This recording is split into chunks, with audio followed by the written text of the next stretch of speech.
What is the first thing that comes to mind as a no-no if I want to be financially wealthy? The more common advice that I think you should avoid, if your goal is to become financially independent at a young age, you probably don't want to go buy a house. That's a very controversial thing to say. The reason you don't want to buy a house is because houses dramatically inflate by and large your cost of living. You're putting your capital into that house, and now it's not going to be earning anything. It's going to be sitting idly. Along with owning a house, you have the expenses of maintaining it, paying the taxes on it, blah, blah, blah. If you stay in a apartment that is just enough to meet your needs, which, by the way, is what my daughter has done and continues to do, your costs will be lower. Explain that to me. Explain why my cost of living goes up if I buy a house. Sure. So it doesn't have to, but people typically buy the most house they can possibly afford. The industry drives them that way. If you go to a real estate agent and you say, I want to buy a house, right? First question they're going to ask you is, how much do you make? How much do you want to spend? And then you go to the bank and you say, okay, I want to buy a house. How much will you lend me? And they'll say, well, how much do you make? And then they'll come back with a large number of how much they're willing to lend you. If you follow those guidelines, you're going to wind up with a house that's going to be a burden. You are not buying it from a position of strength. You are stretching to buy it. You are borrowing the most money a bank's willing to give you. You probably don't want to do that. I mean, you can. That's the bank wants you to do that because that's how they make the most money. But that's not the best thing for you to do. But that's what you get drawn into. And then when you buy that house, I don't know that I've ever known anybody, including me, by the way, and I've owned houses most of my adult life, who's owned a house without doing renovations on it. So you've got those costs. You're going to furnish that house because you're probably buying more square footage than you were renting before. You're going to need new furniture, or maybe you just want better furniture for your new house. Maybe new appliances, landscaping, taxes, maintenance. I mean, the list is endless, and people say, well, I can buy this house, and my mortgage is the same as my rent. Well, yeah, but your mortgage is just the starting point. You've got all these other expenses with the house, and the other thing is they are variable expenses. Variable expenses. Yeah, with your rent, if you're renting an apartment, you're paying $2,500 a month for your apartment, right? You know exactly what your housing costs are for the term of your lease, $2,500 a month. If you own a house, maybe your mortgage is $2,500 a month. And then you need a new roof. Now that's $20,000. Or you need a new septic system, which, by the way, I'm looking at having to put into my cottage. That's another $25,000, right? And you don't necessarily know when those things are going to come at you. It is a bit of a trap, isn't it? It's a trap that I didn't realize this until I bought a house. And most people don't. I even sit here on this podcast doing this for a living, and then I made this stupid mistake of buying a house. And I do think it was a stupid mistake because we'll talk about opportunity costs in a second, but in hindsight, it was like a terrible decision. I spent all this money on this house. It was a house abroad. It was also like a holiday home, I guess. Right. And every time I come, all I see is things that I need to change. Yeah, it's looking at the United States, for instance, if 20 years ago, 30 years ago, you bought a house in San Francisco, well, you've done very, very well financially. If you bought a house in Detroit, not so much. So then the question becomes, and people will say, well, obviously you don't buy a house in Detroit, you buy a house in San Francisco. Well, I'm not an expert in real estate, but I am reading more and more commonly that San Francisco has a lot of very challenging problems at the moment. Detroit, on the other hand, where I was just visiting a couple of years ago, is enjoying a renaissance. Detroit's coming back. So who's to say in 20, 30 years, people won't be saying, if you bought in Detroit back in 2025, you were golden. And if you bought in San Francisco, yeah, not so much. Sometimes real estate, buying a house, can work out in a spectacular fashion. And that's the stories people tend to hear, but not always. And that's what I tend to see in the comment section when we talk about this issue of buying a house. I was just looking at the comment section, actually, and on a previous conversation where we talked about whether you should buy a house, someone said, I bought a house and it's the best thing I ever did. Right. It's launched my mindset in new directions. Remember that having your own space has profound psychological impacts and can be life-changing for some that don't live in a healthy environment. The psychological impact of buying a house. What that commenter just said is can be, and for him, obviously, it's absolutely true. I am not anti-house. As I mentioned a moment ago, I've owned houses most of my adult life. But I've never bought them because I thought they were an investment. I bought them because I thought they would enhance my life in a way I wanted it enhanced. They would make my life better. They are, in my view, an expensive indulgence. I have nothing against expensive indulgences. That's one of the reasons we accumulate money, right? I like some expensive and some I don't care about, some I like. But that's what they are. And if you can easily afford it, then by all means, buy the house. Looking at some stats here, it says home buying was once a solid investment due to rising property values and lower mortgage rates. However, for younger generations, this is no longer the case because of skyrocketing home prices. Since 1980, US home prices have increased by over 300%, outpacing inflation and wage growth. In 2023, mortgage rates surged past 7%, making monthly payments significantly higher than before, and median wages have only risen by about 15% since the year 2000, while home prices have more than doubled, making homeownership less affordable. And lastly, the cost of renting is often cheaper than buying, especially in cities where prices have outpaced wage growth, leading many younger people to choose renting for flexibility. This point of flexibility as well is one we don't talk about. Right. Which is the ability to go do something else in another country. Exactly. And my brother said this to me when I was 20. My brother's very smart. He's a year older than me, financial genius, and has a much different brain to mine. And I remember when I was 20, maybe 24, and I was talking about, do I buy a house? And he both told me it was the worst investment I could ever make. But he also told me to think about flexibility and my ability to get up and move. Yes. And I was, what do you mean? And he said, well, listen, you're in a certain era of your career where you might be called by someone in San Francisco who offers you a great opportunity, and you might want to go next week. And actually, when I look at how my career transpired, that's exactly what happened. I was in Plymouth, and then I went to Manchester for business. Then I went to London for business. Then I went around the world to San Francisco, to New York for business. And I'm moving with the opportunity. And if I was anchored somewhere, because a mortgage You'd does... be dragging that along. Yeah, and a mortgage does like psychologically anchor you. This is what people don't talk about. It creates a huge amount of guilt if you then want to get up and go, because you in your head you're going, well, I'm going to be paying double. Well, I agree with everything you said. I agree with your brother. Flexibility, especially when you're young and your career is in a dynamic phase, it is not to be underrated. For my daughter, I mean, she loves living in Savannah. They've been there for 3 years. But she has an adventuresome soul. And, you know, she said, I don't know. I mean, maybe at some point I'll want to go live in Europe or somewhere else. Well, if you have a house, that complicates that decision. And even if you are fortunate enough to buy in a market where your values are rising, the cost associated with buying and selling of houses are enormous. The real estate commission and the taxes and what have you. So getting in and out of a house is an expensive proposition. Getting in and out of an apartment doesn't cost anything. I mean, maybe your security deposit, right? But that's it. That's very clean and simple. But if you were to buy a house in Savannah and then to say, you know, I think I want to go live in Portugal, well, now you got to sell that house, or maybe you have to rent it. Now you're a landlord. You're an accidental landlord, which was subject to my second book. You know, that's not optimal. I mean, if you set out to be a landlord, great.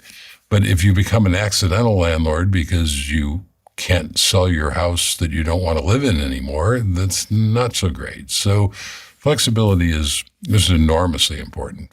If I were to ask you, what is the simple path to wealth, and you had to respond in a sentence, what would that sentence be?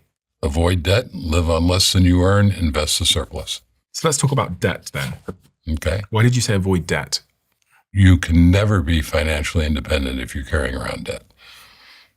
It's a ball and chain that you drag along, especially consumer debt. Now, to be clear, if you're in business and your business is carrying debt as a function of running the operation for one reason or another, that's kind of a different thing. But in terms of personal debt, if you're running up credit card debt, if you're leasing expensive cars or borrowing money to buy expensive cars or what have you, possibly a mortgage is in a slightly different category, but it has all the disadvantages we just talked about. Yeah, debt's a ball and chain. It's like asking a swimmer to compete and strapping a weight around their waist. Is it possible? Sure, I guess it is, but it's a whole lot more difficult. So job one, if you have debt, is to blow it out. And I mean, blowing it out is a dream for many, but it's easier said than done, I guess. It simply means that you have to organize your life in such a fashion that you can divert some money to either buying your freedom, investments, or if you have debt, paying off that debt. You have to do that. And people say, well, I can't do that. I need to have this. I need to have the two least luxury cars, and we need to live in this neighborhood, and we need to send the kids to these schools. And I call that the tyranny of the must-haves. The more must-haves you have in your life, the less likely you are to become financially independent. Now, that's your choice. That's an individual's choice. It may very well be that those things are more important to you than buying your freedom. And it's your money. It's not for me to tell anybody how they should spend their money or what's important to me or what's important to them. For me, there was nothing I could spend my money on that was more important than my freedom, which is why from the beginning I diverted half of my income to buying that thing. It was never deprivation. Right? Most people say, this is a path of deprivation. I can't spend my money. Well, not for me. I spent every dime that ever came my way. It's just that I spent half of those dimes on the thing that I wanted to own the most, which was my freedom. And you own that by owning assets. So I wasn't depriving myself any more than if somebody said, I'm looking at buying a Mercedes or a Volkswagen, right? If I'm buy the Mercedes, I'm in this big fancy car and people will be impressed. If I buy the Volkswagen, I'm in this more modest car, but then I've got a whole bunch of money left over that I can spend on a wardrobe or going out to dinner or a more expensive apartment. It's just a matter of choosing where you spend your money on, right? So one of the choices, and I am under no illusion that most people who read my book will actually follow the simple path, because I think there's just way too much cultural influence to spend your money elsewhere. But at least the people who read the book and listen to this interview will be aware that there is something else they could buy with their money, and that's their personal freedom. And you do that by assets. And there was nothing more important to me, nothing I wanted more. So it was not deprivation at all. I reflect back on where I used to be in my life, and if I'd heard this conversation then, I really, really struggled with saving money, because spending money was so closely linked to my sense of self and my self-esteem. A lot of people feel that way. I've shared this story before, but when I was working in those call centers at, which one? Swinton's Car Insurance, where I used to work, I would get my paycheck, and it might be, I don't know, £1,500 or £2,000, whatever. And like on my way home on payday, I'd go buy a 60-inch TV and I'd put it in the house, and then I'd try and see if I had enough money to buy a PlayStation. Yeah. And then about a week later, when I realized that I was broke, I would sell both.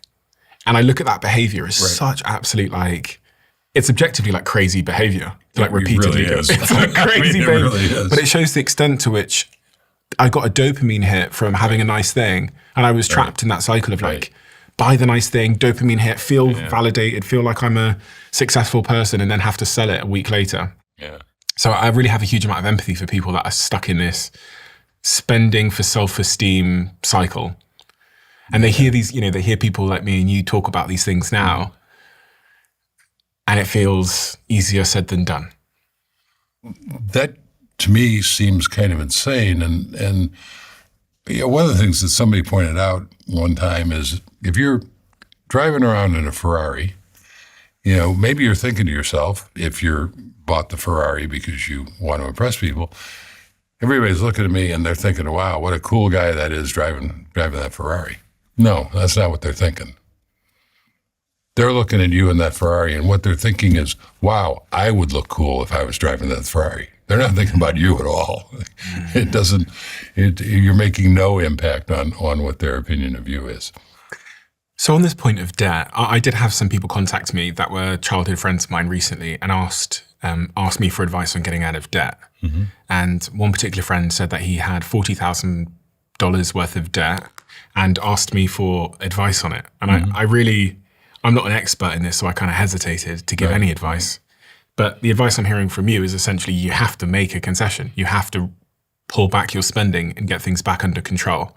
You have to, I don't know, sell your house. So here's some good news. So you're carried to your friend. He's carrying $40,000 in debt, right? My advice would be, and this is a little different than the more common advice out there, but I would look at all my debts and I would pick the one that was charging me the highest interest rate. And I'd pay the minimums on all the others, and I would focus on paying that one down as fast as I could because that's the biggest return on my investment. And when that one was gone, I'd go to the second until I worked my way through. It's going to be hard. And the more quickly you do it, the harder it's going to be because you're going to have to make more dramatic adjustments to your life. That's the bad news. Here's the good news is once you are out of debt, if you do this, you've developed a wonderful discipline of living on less than you earn and diverting the excess to something else that you want more. In this case, to something else you want more is being out of debt. If you continue with that discipline, you now have the cash flow to begin building those assets and becoming wealthy. You've already developed that lifestyle and that discipline. So that's the one ray of sunshine, if you will, in the process of getting out of debt. Okay, to play devil's advocate with me then on this one. Sure. So when I was 18, 19 years old, my strategy, I was well aware that I'd fucked up my financial situation. Like it was patently clear that I'd figured out what a credit score was and I realized that I'd destroyed mine. I also had these letters that, all of these bailiff letters. And I had mounting issues. I was avoiding finances, bills, envelopes, you name it. I just thought, if I don't look at it, it doesn't exist. Which I know a lot of people do. Because when I was writing a previous book that I wrote, I looked into some of the stats about humans' ability to avoid, whether it's health situations. Right. If a friend of yours gets a bad diagnosis, I was reading a study that said some people are more likely to not go get checked, even if their friends had it, because they just want to avoid it. Right. And then with national finances, I was reading a study that said we're incurring billions and billions and billions and billions of debt as a society just because we don't look at our bank balance, we don't open envelopes. So I know I'm not the only one. No, not at all. My strategy was, and this is such a dumb strategy. I'm not sure I want to hear it, but go ahead. Honestly, this sounds like crazy talk, but it's just the truth in my head. My strategy was, I'm going to get so rich that I outpace this debt, and then I'll deal with it later. Right. My strategy was, if I can just get really rich, which is kind of the inverse of what you're advising, right. then this debt won't be a problem. At 18 or 19 years old, you don't know the world. You are guessing. Right. And I was guessing that I could earn my way out of it. The probability says I was wrong. Mm-hmm. The probability says that I was like delusional or or just like I watched too many rap videos or something. Right. So objectively, that is a reckless choice. Even if it's true and it ends up being true for you, you end up being it's still a bad choice because probability is stacked against you. Well, that's true. But you just made a critical point in that you can make a bad choice where things work out well for you. Yeah, exactly. It's still a bad choice. So a great example of that is investing in Bitcoin, right? I'm not a proponent of investing in Bitcoin. Certainly, for those people who bought Bitcoin 10, 15 years ago, they've done extraordinarily well. They got lucky. Lots of speculations don't work out that well. So if you are speculating, then it might work out extraordinarily well for you. But you're taking some pretty heavy risks in doing that. Right? It's same thing with a lottery ticket. I mean, the chances of winning the lottery are infinitesimally small, but people buy lots and lots of lottery tickets. Somebody does win it. But that's probably not a good way to spend your money.